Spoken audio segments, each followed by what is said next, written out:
বন্ধুরা, আমার আরেকটি মিনি ব্লগে তোমাদের জানাই স্বাগত। আশা করছি তোমরা সবাই ভালো আছো আর আমিও বেশ ভালোই আছি।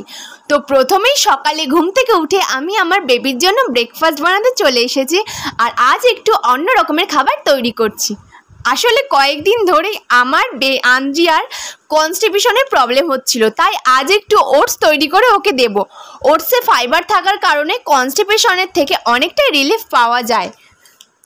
আজ যে রেসিপিটা বানাচ্ছি সেটা খুবই সহজ। তো প্রথমেই 3 থেকে 4 চামচ ওটস আমি শুকনো কড়াইয়ে হালকা একটু নাড়িয়ে নিয়ে তাতে 2 কাপ পরিমাণ জল ঢেলে নিয়ে কিছুক্ষণ ফুটিয়ে নিয়ে একটু গাঢ় করে নিলে তৈরি হয়ে যাবে ওটস।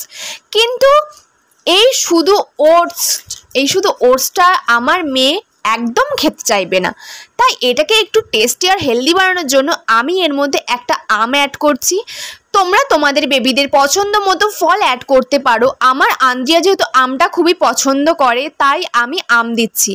আমি আমটাকে ছাড়িয়ে একটা বাটিতে ভালো করে চটকে আমটাকে বার করে এর মধ্যে আগে থেকে তৈরি ওটসটা দিয়ে একটু নাড়িয়ে নিলে হয়ে গেল আজকের চটজলদি হেলদি ব্রেকফাস্ট। তো তোমরাও এই রেসিপিটা তৈরি করে নিতে পারো, তাতে বেবিদের কনস্টিপেশনের প্রবলেম হোক বা না হোক, কারণ ওটস কিন্তু খুবই একটা হেলদি খাবার। তো আজকের মিনি ব্লগটা যদি ভালো লেগে থাকে তাহলে লাইক আর কমেন্ট করে বলো, আর ভিডিওটি শেয়ার করে আমার পাশে থেকো। তো আজকের মতো এইটুকুই, বাই বাই বন্ধুরা। আর এখানে দেখো আঞ্জিয়া কত হ্যাপি।